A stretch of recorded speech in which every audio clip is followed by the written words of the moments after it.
Anda kembali lagi di Dua Sisi, saya akan lanjutkan diskusi malam hari ini. Sebelum saya ke Pak Amirsyah, saya mau ke Bung MK, masih bergabung bersama saya, MK? Selamat malam, Anggia.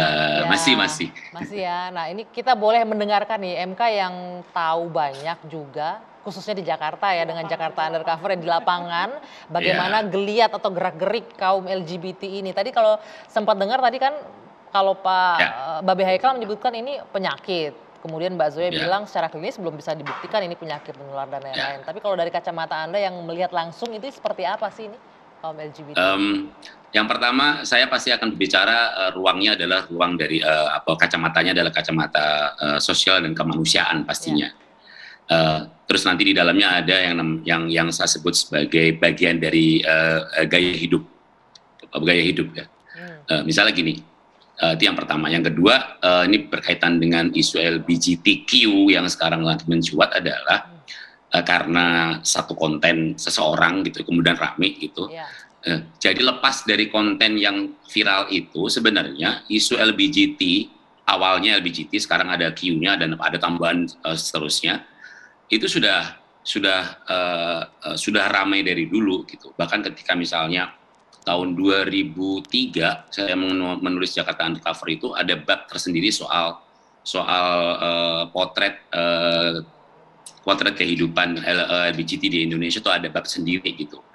Itu berarti kan saya riset tahun sebelum itu kan berarti. Itu Ya. berarti saya riset sekitar tahun 96 97 gitu. Bagaimana kemudian saya masuk ke beberapa komunitas LGBT di Indonesia dan mencoba membuka ruang diskusi dengan mereka dan saya diterima dengan baik gitu.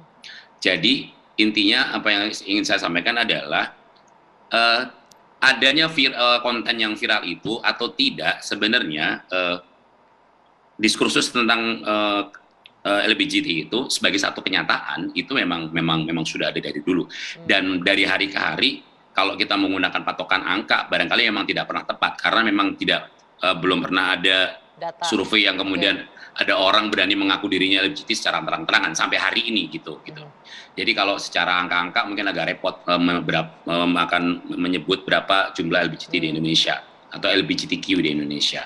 Yang ketiga adalah kenyataan-kenyataan di lapangan dari dulu, misalnya dari mulai tahun 96, 90-an sampai sekarang, itu kan saya banyak bercimpung di dunia hiburan lah ya gitu. Dan memotret bagaimana pola hidup, gaya hidup masyarakat perkotaan, terutama Jakarta dan kota-kota besar lainnya gitu.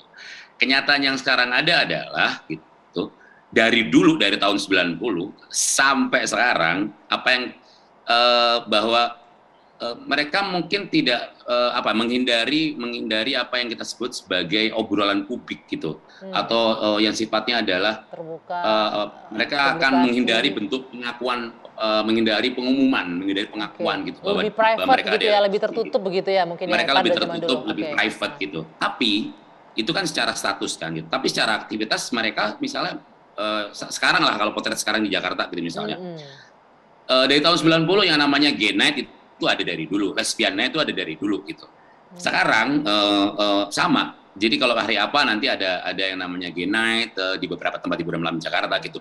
Dan mereka yang membedakan adalah mungkin karena sekarang juga adalah era digital sudah begitu pesatnya gitu dan apa ya privasi orang kemudian menjadi tidak dalam tanda kutip tidak menjadi privat lagi gitu. Jadi dan mereka secara gaya hidup mereka di umum di tempat-tempat yang mereka diakui dalam tanda kutip mereka berani loh mengeksposur bahwa mereka jadi mereka biasa berciuman cowok sama cowok, cewek sama cewek gitu, gandengan dan sebagainya. Bahkan ada beberapa yang kemudian berani memproklamirkan diri untuk kemudian menikahkan dalam tanda kutip gitu.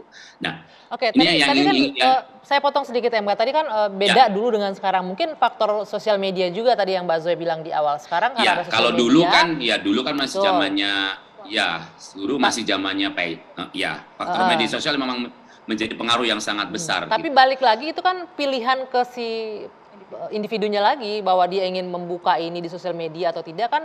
Tapi faktanya bahwa sekarang memang lebih terbuka jauh seperti itu kalau kita bisa bilang. Ya kalau sekarang memang jauh lebih terbuka, tapi kemudian mereka akan menghindari apa yang kita sebut sebagai ruang diskusi gitu loh. Karena Karena faktor pasti ada penolakan, pasti ada namanya resistensi, ada yang namanya kemudian ada yang dalam tanda kutip yang kita sebut sebagai bully sosial juga ada. Tapi kan, faktanya gitu. Sekarang makin banyak loh di channel-channel sosial media yang bikin. Kalau sekarang harus jujur bahwa media sosial yang kemudian menjembatani tidak hanya media sosial tapi juga tempat-tempat yang real gitu, menjembatani eksistensi mereka juga banyak. Gitu. Sebentar, ya, silakan. Saya mau masuknya begini. Mohon maaf kalau saya bilang ini pemerintah nggak serius. Nggak serius dalam hal apa? Nggak serius dalam hal mengatasi ini semua.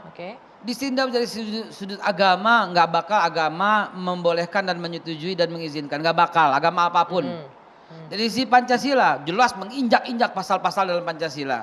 Karena kalau mau dibilang kemanusiaan, tentu kemanusiaan yang berketuhanan yang Maha Esa. Mau dibilang keadilan, tentu keadilan yang berketuhanan yang Maha Esa. Mestinya ini sepakat semua. Masa dari tahun 2014 sampai sekarang nggak lahir-lahir tuh undang-undang. Mestinya dari sekarang nih langsung Kominfo stop. Kalau undang-undang kan DPR juga artinya, Iya, DPR juga ya, gitu. Ujung-ujungnya Kominfo stop semua blokir-blokir yang seperti itu. Panggil orang-orang yang terlibat menyebarluaskan hal yang seperti ini. Lihat di konten-konten itu, terlalu banyak orang nyari duit dengan cara seperti itu. Mau ningkatin follower, mau ningkatin jumlah follower, akhirnya merusak tatanan kebangsaan, merusak menginjak-injak Pancasila. Jadi diskusi semacam ini, sekali lagi terima kasih kepada TV One membuka cakrawala kita semua. Sekali lagi kita push, ini pemerintah katanya revolusi mental. Revolusi mental apa nih? Udah lewat berapa tahun begitu loh. 2014 sampai sekarang susahnya itu di mana? Apa yang susah? Apa yang membuat DPR tidak mau melahirkan undang-undang ini? Ke situ aja deh. Dan polisi juga harus segera nih. Ya polisi dengan undang-undangnya juga mendorong. Ini bahaya kalau dilanjutkan. Tahu ada berapa negara hari ini yang telah menggolkan undang-undang? 71 negara. Telah menggolkan undang-undang yang melarang LGBT di negaranya. Terus kita katanya negara Pancasila, katanya negara beragama. Kok begini gitu loh. Ini sayangnya nggak ada yang bisa menjawab ya malam hari ini.